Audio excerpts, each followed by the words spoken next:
American പ്രസിഡന്റിന്റെ പദവിയിൽ ഇരിപ്പുറപ്പിച്ച Donald ട്രംപിന്റെ ഏറ്റവും വലിയ ലക്ഷ്യങ്ങളിലൊന്ന് ഇന്ത്യയാണ്. ഇന്ത്യയുടെ സുഹൃത്താണെന്ന് നാഴികയ്ക്ക് 40 വട്ടം പറയുന്ന ട്രംപ് തരം കിട്ടുമ്പോൾ ഇന്ത്യക്ക് തന്നെ കൃത്യമായി പാരവയ്ക്കുന്നുമുണ്ട്.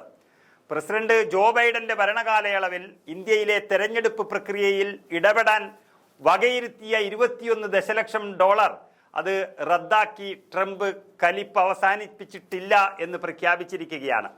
മോദിക്കൊപ്പം അമേരിക്ക മുഴുവനും കറങ്ങിയ ഇന്ത്യൻ വിദേശകാര്യമന്ത്രി എസ് ജയശങ്കറും മന്ത്രാലയവും ഉത്കണ്ഠ രേഖപ്പെടുത്തിയെങ്കിലും ഒരു വാക്ക് എതിർത്ത് സംസാരിക്കാൻ ധൈര്യം കാട്ടിയില്ല.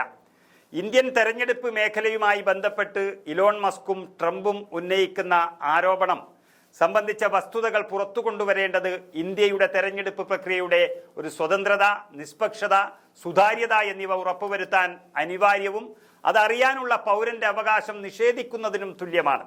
തെരഞ്ഞെടുപ്പ് വിജയത്തിനായി ഭരണഘടനാ വിരുദ്ധമായ ഏത് ഹീനമാർഗവും അവലംബിക്കാൻ മോദി ഭരണകൂടം മടിക്കില്ല എന്ന് തെരഞ്ഞെടുപ്പ് ബോണ്ട് വിഷയത്തിലെ സുപ്രീം കോടതി വിധി സാക്ഷ്യപ്പെടുത്തുന്നു. US എയ്ഡ് പോലെയുള്ള ഫണ്ടുകളുമായി നരേന്ദ്രമോദി ഭരണകൂടത്തിനുള്ള ഉറ്റ ചങ്ങാത്തം അത് സംബന്ധിച്ച അനിഷേധ്യ തെളിവുകൾ ഇതിനകം തന്നെ പുറത്തു വന്നിട്ടുമുണ്ട്.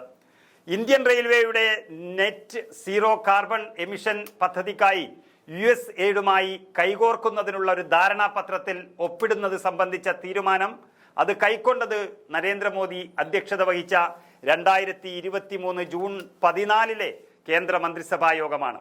കോവിഡ് കാലത്ത് 100 ദശലക്ഷം ഡോളറിന്റെ ഓക്സിജൻ, N95 മാസ്ക് ഉൾപ്പെടെ സഹായങ്ങൾ നരേന്ദ്രമോദി സർക്കാർ US എയ്ഡിൽ നിന്നും സ്വീകരിച്ചിരുന്നു എന്നതിന്റെ തെളിവുകളും പുറത്തു വന്നിട്ടുണ്ട്. നരേന്ദ്രമോദി സർക്കാരിൽ ക്യാബിനറ്റ് പദവി ഉണ്ടായിരുന്ന മന്ത്രി സ്മൃതി ഇറാനി US എയ്ഡിന്റെ ഇന്ത്യയിലെ ബ്രാൻഡ് അംബാസിഡറായി 4 കൊല്ലക്കാലം പ്രവർത്തിച്ചിരുന്നതായി അവർ തന്നെ സാക്ഷ്യപ്പെടുത്തിയിട്ടുമുണ്ട്. US എയ്ഡുമായി തനിക്കുള്ള ഉറ്റ സഹകരണത്തെപ്പറ്റി മഹാരാഷ്ട്ര മുഖ്യമന്ത്രി തന്റെ ട്വീറ്റുകളിൽ അഭിമാനപൂർവ്വം പരാമർശിക്കുന്നതിന്റെ തെളിവുകളും ഇന്നും സമൂഹ മാധ്യമങ്ങളിൽ വൈറലാണ്. നീതി ആയോഗും US എയ്ഡുമായി വിവിധ മേഖലകളിൽ സാമ്പത്തിക സഹകരണം നിലനിന്നിരുന്നതിന്റെ തെളിവുകളും സമൂഹ മാധ്യമങ്ങളിൽ ലഭ്യമാണ്. വസ്തുത ഇതായിരിക്കെ മസ്ക് ട്രംപ് വെളിപ്പെടുത്തലുകൾ പ്രതിക്കൂട്ടിലാക്കുന്നത് US എയ്ഡ് എന്ന അധാർമിക ഫണ്ടിംഗ് സംവിധാനവുമായി ചേർന്ന് നിൽക്കുന്ന മോദി ഭരണകൂടത്തിനെയാണെന്നും നമുക്ക് കാണാം.